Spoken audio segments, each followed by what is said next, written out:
Le contre-la-montre individuel est un type d'étape qui a souvent marqué le Tour de France. Un des exercices les plus exigeants, les plus dramatiques et les plus décisifs de l'épreuve. Les coureurs affrontent un adversaire redoutable, le chronomètre. Le temps qu'ils réalisent est ensuite ajouté à leur temps au général. C'est pour une de ces raisons que le contre-la-montre individuel est qualifié comme moment de vérité, un coureur ne pouvant arrêter le temps. Lors d'un contre-la-montre individuel, les coureurs s'élancent à intervalles réguliers dans l'ordre inverse de leur position au classement général. Un effort solitaire contre le temps sur une distance inférieure à une étape traditionnelle. Contrairement à une étape normale où la stratégie d'équipe est essentielle, dans un contre-la-montre, un coureur ne peut profiter de l'aspiration d'un autre.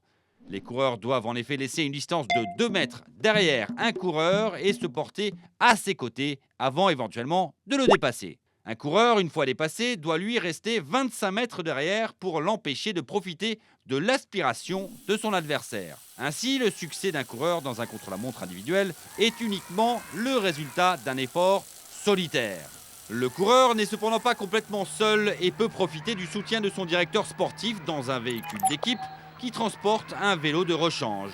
Il lui relaye également des informations via une oreillette. L'aérodynamisme joue en outre un rôle significatif dans un chrono individuel.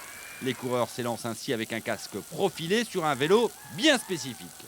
Les concurrents ont également une position bien distincte pour être plus aérodynamiques au mépris du confort et de la stabilité.